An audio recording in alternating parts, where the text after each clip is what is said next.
जय श्री राधे कृष्णा। आज आप सभी सुनेंगे कार्तिक मास के 22वें अध्याय की कथा को। सुत जी ने कहा, इस प्रकार अपने अत्यंत प्रिय पत्नी सत्यभामा को यह कथा सुनाकर भगवान श्री कृष्ण संध्योपासन करने के लिए माता के घर में गए।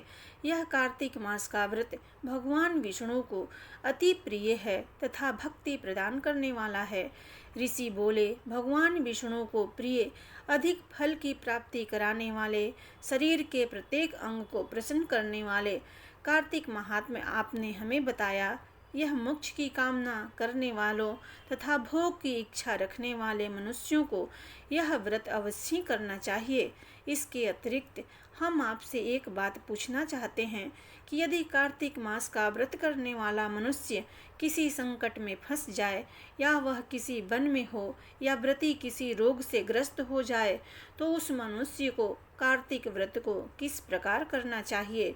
क्योंकि कार्तिक व्रत भगवान विष्णु को अत्यंत प्रिय है और इसे करने से मुक्ति एवं भक्ति प्राप्त होती है, इसलिए इसे छोड़ना नहीं चाहिए। सुत जी ने कहा कि यदि कार्तिक का व्रत करने वाला मनुष्य किसी संकट में फंस जाए, तो वह हिम्मत करके भगवान शंकर या भगवान विष्णु के मंदिर में जाकर रात्रि जागरण करे। यदि व्रती घने वन में फंस जाए तो पीपल के वृक्ष के नीचे या तुलसी के वन में जाकर जागरण करें। भगवान विष्णु की प्रतिमा के सामने बैठकर श्री विष्णु का कीर्तन करें। ऐसा करने से सहस्त्रों गायों के दान के समान फल की प्राप्ति होती है। जो मनुष्य श्री विष्णु के कीर्तन में बाजा बजाता है, उसे वाजपेयी यज्ञ के समान फल की प्राप्ति होती है। और हरि कीर्तन में नृत्य करने वाले मनुष्यों को सभी तीर्थों में स्नान करने का फल प्राप्त होता है।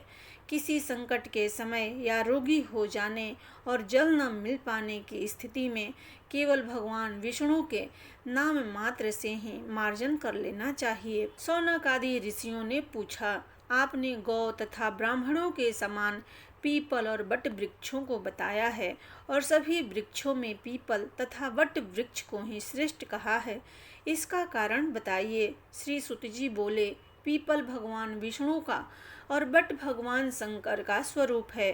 पलाश ब्रह्मा जी के अंश से उत्पन्न हुआ है।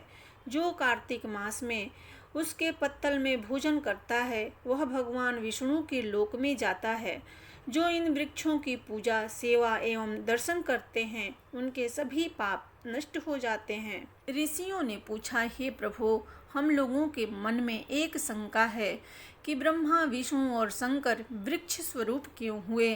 कृपया आप हमारी इस शंका का निवारण कीजिए। सुत जी बोले, प्राचीन काल में भगवान शिव तथा माता पार्वती विहार कर रहे थे।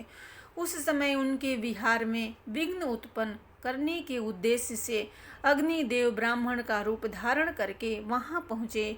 विहार के आनंद के वशीभूत हो जाने के कारण कुपित होकर माता पार्वती ने सभी देवताओं को श्राप दे दिया। माता पार्वती ने कहा, हे देवताओं, विषय सुख से कीट पतंगे तक अनभिज्ञ नहीं हैं। आप लोगों ने देवता होकर भी उसमें विघ्न उपस्थित किया है, इसलिए आप सभी वृक्ष बन जाओ। सुत जी बोले, इस प्रकार कुपित पार्वती जी के श्राप के कारण समस्त देवता वृक्ष बन गए। यही कारण है कि भगवान विष्णु पीपल और शिव जी वट वृक्ष हो गए। इसलिए भगवान विष्णु को शनि देव के साथ युग होने के कारण केवल शनिवार को ही पीपल को छूना चाहिए, अन्य किसी भी दिन नहीं छूना चाहिए। ऋषियों ने पूछा, हे सूत जी, पीपल के वृक्ष की शनिवार के अलावा सप्ताह के शेष दिनों में पूजा क्यों नहीं की जाती।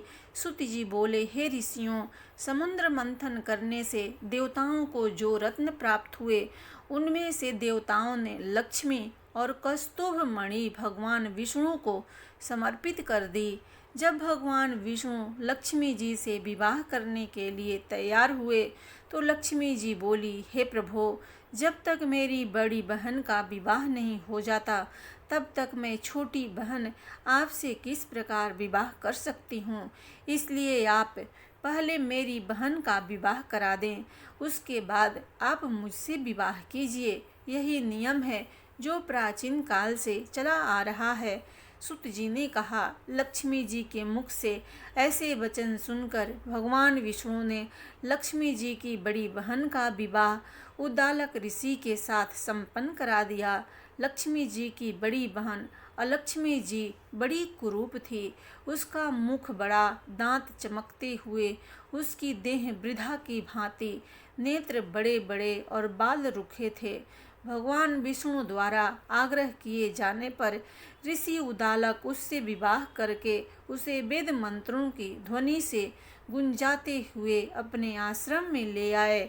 वेद ध्वनि से गुंजित हवन के पवित्र धुएं से सुगंधित उस ऋषि के सुंदर आश्रम को देखकर अलक्ष्मी को बहुत दुख हुआ।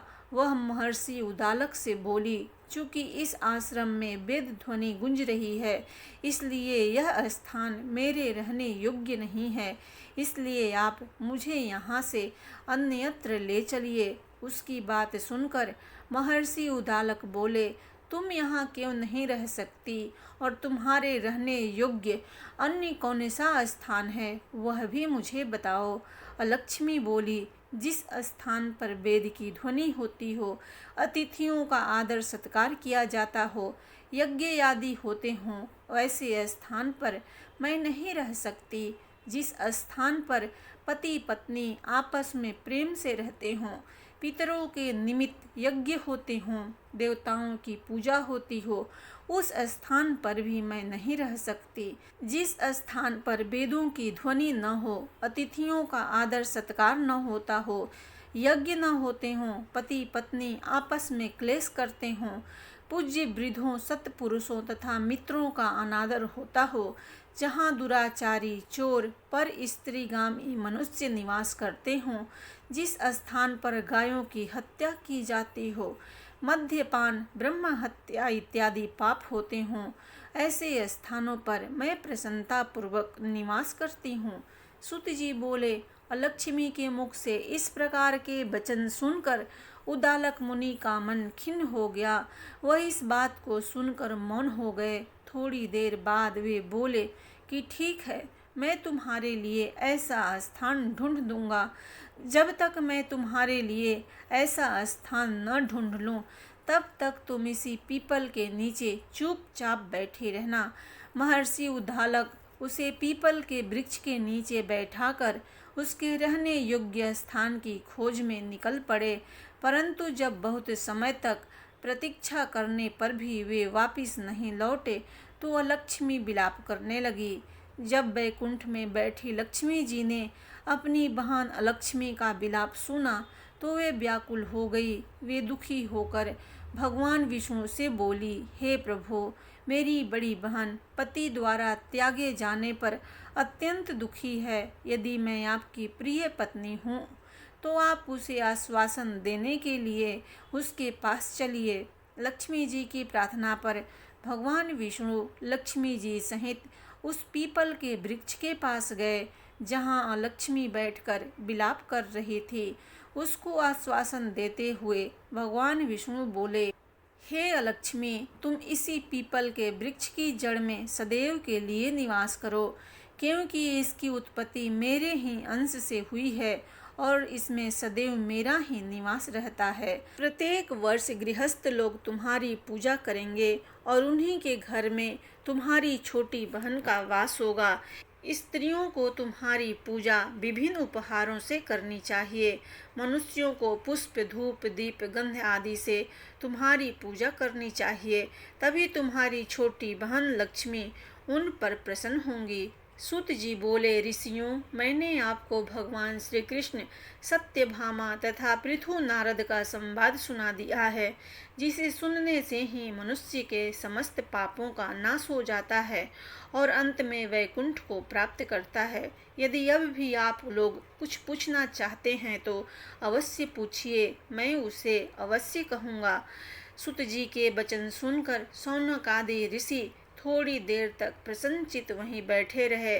तत्पश्चात वे लोग बद्री नारायण जी के दर्शन हेतु चल दिए। जो मनुष्य इस कथा को सुनता या सुनाता है, उसे इस संसार में समस्त सुख प्राप्त होते हैं। प्रेम से बोलिए भगवान विष्णु की जय।